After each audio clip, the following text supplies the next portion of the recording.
nós estamos, nesses domingos, já há vários domingos, fazendo uma exposição da carta de Paulo aos Efésios. E hoje nós chegamos no capítulo de número 4, no versículo 32, e vamos até o capítulo 5, versículo 2. Você pode abrir a sua Bíblia, você pode acessar no seu celular, você pode olhar aqui na tela. Enfim, você que está em casa, olhe na televisão. E vamos então ler o texto da palavra de Deus. Se você desejar, com a sua Bíblia, continuar com o seu texto aberto, poderá fazê-lo também. Diz assim a Sagrada Escritura: sejam bondosos e compassivos uns para com os outros, perdoando-os mutuamente, assim como Deus os perdoou em Cristo. Portanto, sejam imitadores de Deus como filhos amados e vivam em amor, como também Cristo nos amou e se entregou por nós como oferta e sacrifício de aroma agradável a Deus. Nós estamos assim continuando a nossa caminhada, na verdade, um tanto lenta, mas para pegarmos todos os detalhes nesta viagem, nesta carta com o apóstolo Paulo. Nós temos falado nos últimos sermões, a partir do capítulo 4, quais são as características da nova vida em Cristo. E no domingo passado nós falamos especialmente sobre a questão da comunicação verbal. Há poder em suas palavras, foi o título do sermão. E o que nós vamos ver hoje, na verdade, é uma antítese daquilo que foi falado no domingo passado. Ou seja, frequentemente Paulo fala sobre alguma coisa que nós não devemos fazer, e depois ele diz qual é a atitude que nós devemos tomar, que se contrapõe àquela atitude negativa. Falei no domingo passado que as palavras transmitem ideias, transmitem sentimentos, mas aprimorar a nossa capacidade de comunicação não é o suficiente. Porque precisamos ir mais fundo, precisamos ir na raiz do problema. A questão é o que está no nosso coração, que faz com que a gente, muitas vezes, não transmita aquilo que deveria transmitir. Então, nós vimos aqui na semana passada sobre o mau uso das palavras. Quando ele disse, livrem-se de toda amargura, indignação, ira, gritaria, bem como de toda maldade. Também falamos anteriormente sobre nenhuma palavra torpe saia da boca de vocês. Como é que você contrapõe tudo isso? Então, ele começa a falar de outras atitudes, não apenas de uma técnica de comunicação, mas de algo mais profundo. Mas tudo isso tem como pano de fundo a ideia, o conceito que Jesus Cristo é o nosso referencial. Jesus Cristo é o nosso modelo. Por isso, o tema da mensagem hoje é ser semelhante a Jesus. Esse é o nosso grande alvo. E antes de falar então de 4 atitudes que nós devemos tomar para nos tornarmos semelhantes a Jesus, à luz desse texto, eu quero relembrar esse conceito. O alvo da nova vida em Cristo é nos tornarmos semelhantes ao próprio Cristo, como filhos de Deus. Por isso que nós lemos aí no capítulo 5, sejam imitadores de Deus como filhos amados. No domingo passado eu falei que o que nos move a nos comunicar de uma determinada maneira não é simplesmente o desejo de sermos educados, polidos, fazermos amigos e influenciar pessoas. Nós não queremos entristecer o Espírito Santo que habita em nós. Agora o apóstolo Paulo avança um pouco mais e fala sobre a nossa identidade. Nós precisamos lembrar quem nós somos. E nós somos filhos de Deus. E a semelhança de um filho que imita o pai, nós somos desafiados a imitar o nosso Pai Celestial. Obviamente, quando a gente fala em imitar a Deus, existem alguns aspectos da natureza divina que nós não devemos ter a pretensão de imitar. São chamados atributos incomunicáveis de Deus. Por exemplo, Deus é onipresente. Né? Tem algumas irmãs que acham que são onipresentes, mas não são. Né? Parece que elas estão em vários lugares. Tem gente que gosta de ser onipotente, quer resolver tudo para a vida de todo mundo, não tem como. Onipotência não é um atributo que nós temos. Onisciência, muito menos, não é? Tem gente que quer adivinhar tudo que acontece, mas não é por aí. Mas existem outros atributos de Deus que são os seus atributos comunicáveis, são características deles que nós devemos buscar também. E é sobre isso que eu vou falar nessa manhã. Alguns atributos de Deus, algumas qualidades de vida que nós vemos na pessoa de Jesus, que como filhos dele, como seguidores de Jesus, nós devemos buscar imitar. E a palavra que temos no original é exatamente essa. A palavra no grego é mimetai, de onde vem a nossa palavra mímica. Quem é um bom imitador? Um bom imitador é aquele que consegue, na verdade, transmitir o mesmo jeito, o mesmo tom de voz, a mesma expressão daquele que está sendo imitado. Quanto maior é a semelhança, melhor é o imitador. E não apenas os humoristas, alguns humoristas têm este dom de saber imitar alguém, mas um processo que a gente percebe muito claro de imitação, eu diria natural, é na dinâmica do relacionamento dos pais com os filhos. Eu atendo várias pessoas e atendo pessoas de mais de uma geração, então algumas vezes eu atendo um filho de alguém que eu conheço. E quando a pessoa está ali falando comigo, eu prestando bastante atenção no que a pessoa está falando, eu observo que existe um jeito de ser, um jeito de comunicar, um jeito de olhar, muito parecido com o pai ou com a mãe. Você já deve ter percebido isso também. Tem gente que você nem precisa dizer, é filho de fulano, até o jeito de andar é parecido, não é? Eu tenho agora um netinho, todo mundo sabe, e eu fico olhando o Pedrinho e vendo nele algum jeito de comunicar, por exemplo, do pai, do Hélio. É escrito, gente, as expressões que o Hélio usa, as brincadeiras que ele faz, o mesmo jeito, eu vejo nessa criança de 4 anos. Porque há um processo natural de imitação. Tem a ver, claro, com a genética, eu creio, mas tem a ver também com a convivência. E aí, então, a gente pode, por conta dessa dinâmica, pensar no nosso relacionamento com Deus, com o nosso Pai Celestial. Quanto mais próximo, quanto mais admiramos e convivemos com o nosso Pai Celestial, mais será a nossa capacidade de imitá-lo. E imitando a Deus, nós estaremos, então, consequentemente, agindo como Jesus. Como é que nós podemos imitar a Deus que nós não vemos? Deus é um ser invisível para nós, Deus Pai é invisível.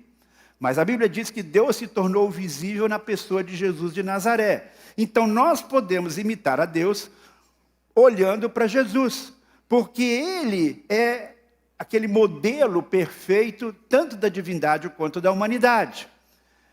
Então, se eu quero saber como ser um filho que imita o Pai Celestial, eu olho para Jesus, porque Jesus foi um filho que imitou o seu pai nas suas atitudes, na maneira de ver o mundo, na maneira de tratar as pessoas. Então a revelação de Deus que acontece através da natureza, acontece através da história, ela acontece também através de Jesus. Então quando eu olho para Jesus, eu tenho um retrato de quem é Deus, eu tenho uma imagem de quem é Deus e eu posso então imitá-lo. Por isso conhecer a Jesus cada vez mais é algo extremamente importante. E o texto fala claramente sobre isso. Ao mesmo tempo que ele fala de imitarmos ao nosso Pai, imitarmos a Deus, no versículo de número 2 aí do capítulo 5, ele diz, vivam em amor, como também Cristo nos amou e se entregou por nós. Se você olhar atentamente, a maior parte das recomendações éticas que nós temos no Novo Testamento, elas têm Jesus como referencial. Jesus é o modelo, Jesus é o padrão. Então, por que nós devemos ter como alvo sermos semelhantes a Jesus? Porque como Jesus, nós também somos filhos amados de Deus. Quando você tem essa consciência que você é um filho amado de Deus, isso motiva a imitar Jesus. Porque Jesus é um modelo exemplar para nós e porque temos com Jesus uma impagável dívida de gratidão. Por isso ele termina o texto dizendo, Cristo nos amou e se entregou por nós como oferta e sacrifício de aroma suave, agradável a Deus. Então é esta consciência de que Jesus Cristo fez algo excepcional por nós, de que Ele de fato é o grande modelo a ser imitado, é que nos leva a olhar para Jesus com atenção e ver como Ele agiu para que possamos seguir na mesma direção, para que possamos seguir os seus passos. Então, o nosso alvo, de acordo com esse texto, é sermos semelhantes a Jesus na bondade. Diz aí o texto, sejam bondosos e compassivos uns para com os outros. Esta ideia da bondade, ela aparece com frequência nos escritos de Paulo. Quando ele escreve aos Coríntios, naquele famoso capítulo de Coríntios, capítulo 13, quando ele descreve o amor, ele diz que o amor é bondoso. A bondade aparece também como um fruto do Espírito Santo, lá em Gálatas capítulo 5. Escrevendo aos irmãos de Colossos, Paulo diz: portanto, como povo escolhido de Deus, santo e amado, revistam-se de profunda compaixão, bondade, humildade, mansidão e paciência. É interessante que a palavra bondade no original é Crestos. Observe como essa palavra se parece com Cristo. Então, quem cultiva o Crestos se torna semelhante a Cristo. E o que significa? Significa você colocar a necessidade do outro em pé de igualdade com a sua necessidade. Ou até mesmo, em alguns casos, além da sua própria necessidade. O oposto disso é o egoísmo. Porque no egoísmo você está sempre colocando todas as suas necessidades e desejos acima de qualquer outro interesse. Esta atitude de bondade tem a ver, então, com ação. Tem a ver com você perceber a necessidade de uma outra pessoa e agir para abençoá-la, para ajudá-la. É interessante a descrição que o apóstolo Pedro, quando está pregando na casa de Cornélio, faz acerca da vida de Jesus. É uma descrição sucinta, mas muito inspirativa. Ele diz lá em Atos 10:38, que Jesus andou por toda parte fazendo o bem.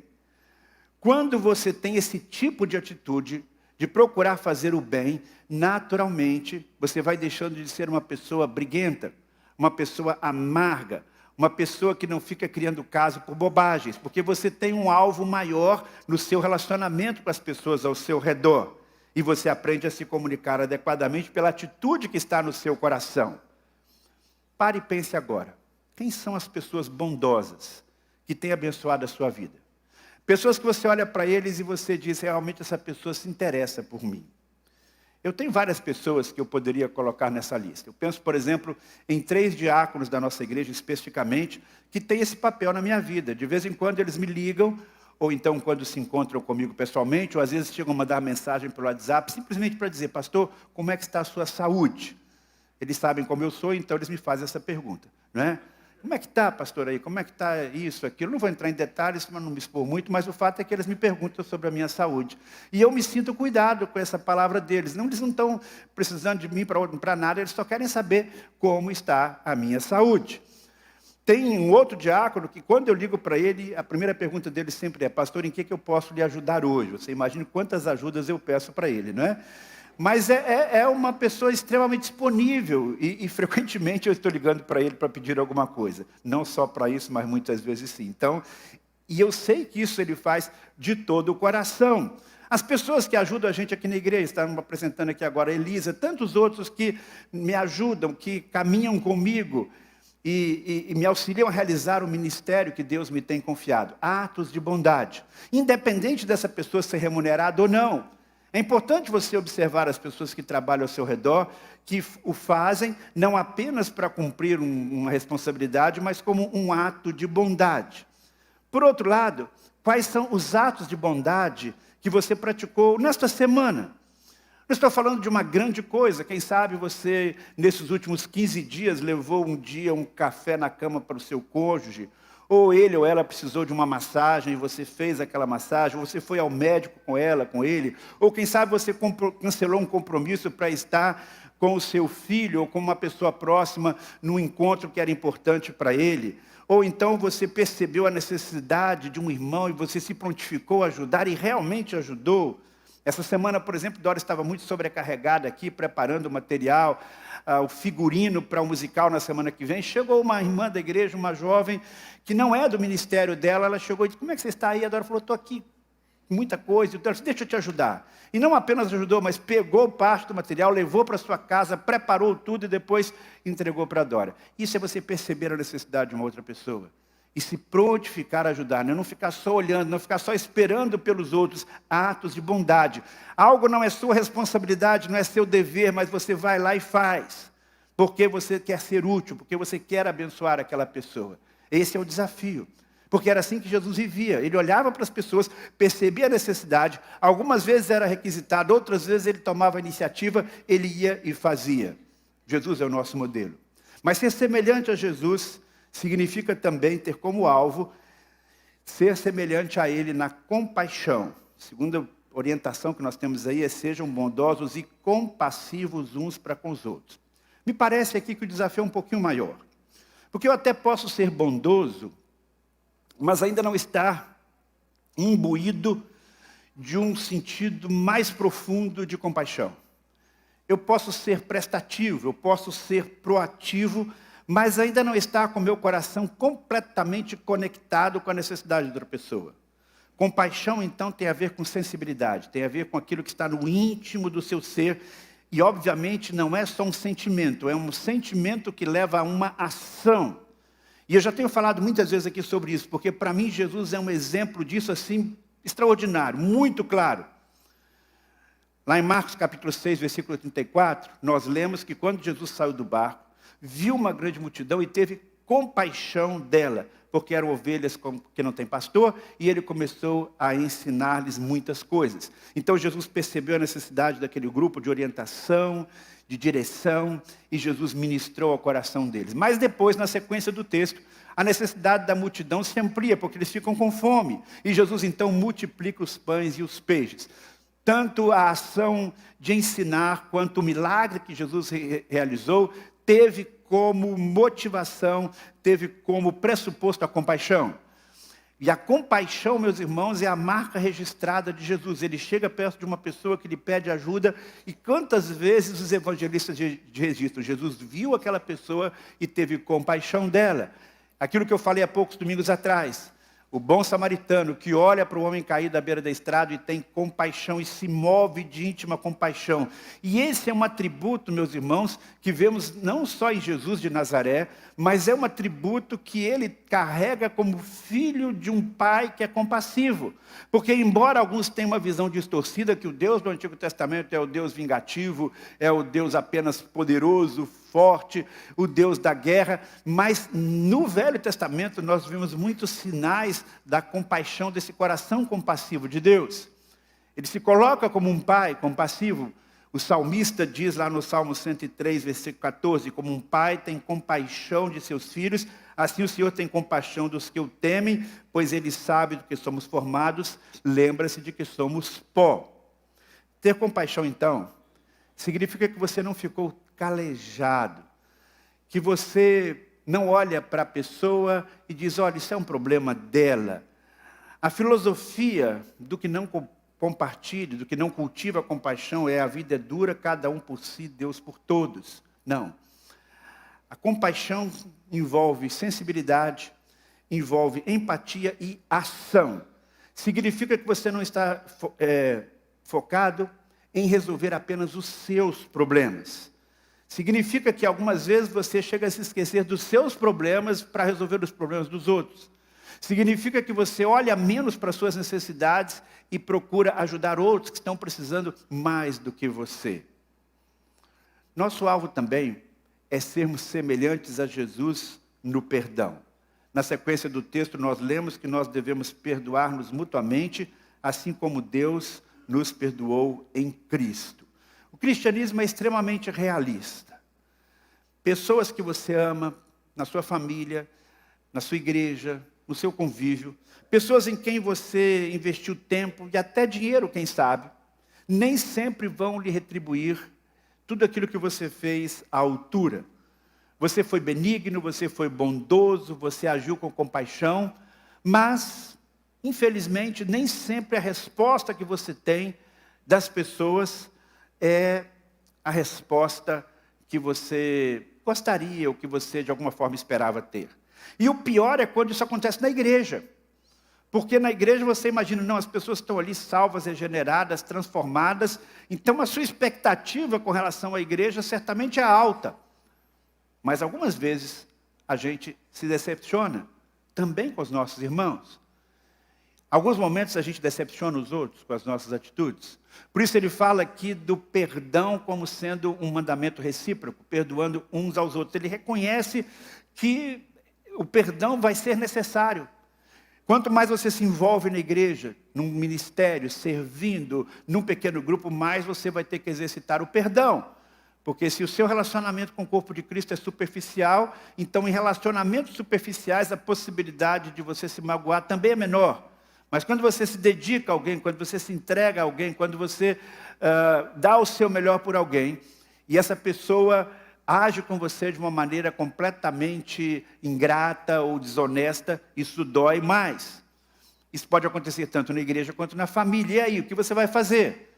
Você pode dar um gelo na pessoa, você pode cancelar a pessoa, você pode se afastar dela completamente, ou você pode fazer como Jesus faz, perdoar o seu irmão. E o terreno sobre o qual nós cultivamos o perdão ao próximo é o coração cheio de gratidão pelo perdão de Deus. A base para o perdão mútuo está em Deus, naquilo que Ele já fez por nós. Não é naquilo que Ele vai fazer por nós simplesmente, mas naquilo que Ele já tem feito por nós. Em Jesus os nossos pecados foram perdoados, Ele nos perdoou. E então, por conta deste perdão que nós recebemos de Deus, por meio de Jesus Cristo, é que nós temos o dever de perdoar o nosso irmão. Ah, pastor, mas essa pessoa me machucou muito, ela me feriu muito. É difícil, eu sei que é difícil. Mas você não deve se esquecer nunca do quanto Deus perdoou você. Mesmo que você não tenha tido uma vida desregrada. Mesmo que você não tenha um histórico assim, que as pessoas ficam, uau, que transformação de vida quando você aceitou Jesus. Nós somos pecadores. Mesmo cristãos, nós continuamos muitas vezes pecando. E todo o pecado que nós cometemos, ele magoa o coração de Deus. Estou falando que aquilo que você fez contra alguém, ele afeta o coração de Deus. Por quê? Porque Deus é um Pai amoroso. Se alguém fizer uma coisa contra o seu filho, se alguém fizer alguma coisa contra o seu cônjuge, se alguém fizer algo ruim contra o seu pai e a sua mãe, se alguém fizer algo prejudicial para alguém que você ama, obviamente você vai ter que perdoar essa pessoa, não é mesmo? Porque você se sentiu com ela aquilo que ela está passando. Quanto maior for o seu amor por alguém, se uma terceira pessoa magoa essa pessoa que você ama, você vai sentir. A Bíblia diz que Deus tem um amor tremendo por cada um de nós. Então, tudo aquilo que nós fazemos de mal um para o outro, toca o coração de Deus. Mas Deus, mesmo assim, nos perdoa. Então, pense em todas as falhas que você cometeu, com todas as pessoas ao seu redor, seja fazendo algo que não deveria fazer, seja deixando de fazer algo que você deveria fazer. Todas essas faltas, todos esses pecados, são contra Deus. E Ele não perdoa você de forma plena? Então, sempre o perdão de Deus, como Jesus contou na parábola, vai ser infinitamente maior do que qualquer perdão que você tenha a oferecer para uma outra pessoa, para o seu irmão em Cristo. Além disso, além deste incomensurável e indescritível ato de perdão de Deus, nós temos Jesus Cristo. Ele estava ali sofrendo horrores na cruz. E se ele fosse um ser humano normal, ele estaria concentrado no seu próprio sofrimento. Seu corpo dilacerado, sendo humilhado, alvo de zombaria, um julgamento injusto. Ele tinha tudo para estar revoltado, carregando nos seus ombros uma culpa que não era dele, mas Jesus não olha para si nesta hora. Em um determinado momento, ele é capaz de olhar ao seu redor e ele faz uma oração. Pai, perdoa-lhes, pois eles não sabem o que estão fazendo. Quem magoou você? Não estou falando ao longo da sua vida, não. Estou falando nesses últimos 15 dias. Quem foi injusto com você? Em sua casa, na igreja, no trabalho. A quem você precisa perdoar? Pode ser que a ferida ainda esteja aberta. Pode ser difícil oferecer esse perdão. Mas será mais fácil se você olhar para Jesus. Se você pedir ao Pai a capacidade de perdoar, lembrando sempre do perdão que Ele está oferecendo para você o tempo todo, por meio de Jesus Cristo. Por último, nosso alvo também é sermos semelhantes a Jesus no amor sacrificial. Vivam em amor como também Cristo nos amou e se entregou por nós, como oferta e sacrifício de aroma agradável a Deus. Me parece que o desafio aqui apresentado por Paulo, nesse trecho da palavra de Deus, ele vai se ampliando. Primeiro ele fala de sermos bondosos, depois ele fala sobre compaixão, perdão, e agora ele fala sobre amor sacrificial. Na verdade, meus irmãos, nós somos diariamente, como cristãos, pressionados a viver dois grandes estilos de vida. Um estilo de vida é uma vida voltada para satisfazer os nossas necessidades e os nossos desejos. Outro estilo de vida é quando nós não nos focalizamos, nós não nos concentramos exclusivamente na satisfação dos nossos desejos e necessidades e nós olhamos o mundo ao nosso redor, nós olhamos as necessidades e os desejos das pessoas ao nosso redor. Um foco de vida é quando nós trabalhamos para ganhar o nosso sustento diário e, melhor ainda, satisfazermos, realizarmos muitos dos nossos sonhos. Sonhos de consumo, muitas vezes. Outras vezes, é quando nós não nos contentamos com isso e nós ultrapassamos isso e passamos a trabalhar e a nos empenhar em também ajudar a suprir as necessidades do nosso próximo. Entendendo que a situação deles, muitas vezes, é uma situação extremamente mais difícil e desfavorável que a nossa. E nesta direção, algumas vezes, nós até nos sacrificamos para ajudá-lo. Para entender o que Deus quer de nós, nós temos que olhar para Jesus. O texto diz que Jesus se entregou a nós por amor. Ele não entregou os seus bens materiais, porque, afinal de contas, ele tinha muito poucos bens materiais. Ele entregou a sua vida, todos nós sabemos, ao morrer na cruz em nosso lugar. Esta entrega da sua vida é apresentada na Bíblia como uma oferta sacrificial. Uma oferta através da qual ele vai pagar a culpa do nosso pecado. Jesus, então, entrega a sua vida na cruz. Jesus é o Cordeiro de Deus que se sacrifica e ele faz isso por amor a cada um de nós. E quando a Bíblia diz que você deve também entregar a sua vida, agir como Jesus agiu. Nós não temos esse mesmo poder salvífico. Deus não exige de nós que literalmente possamos entregar a nossa vida numa cruz, morrer numa cruz por alguém. Pode ser que em pouquíssimas situações na vida, alguém tenha que dizer literalmente, eu prefiro morrer, eu dou a minha vida para você salvar a vida de uma outra pessoa. Como nós podemos imitá-lo? Eu fiquei pensando muito sobre isso. E eu penso que o desafio que nós temos aqui, nesse caso não é tanto o desafio da morte, mas o desafio da entrega. Entrega da vida. E aí, eu fico pensando o que é a vida? Qual é a matéria-prima da vida? A matéria-prima da vida, meus irmãos, é o tempo. Nossa vida tem uma duração limitada nesse mundo. Quando nosso coração para de bater, quando nosso sistema humano do nosso corpo se apaga completamente, acabou o nosso tempo de vida aqui na Terra. O modo como usamos o nosso tempo determina não apenas o que fazemos, mas quem somos. Então, entregar a vida é investir tempo na vida de outras pessoas. Mesmo quando esta entrega representar um ato sacrificial. Fico pensando, por exemplo, na Mara, esposa do pastor Marcel.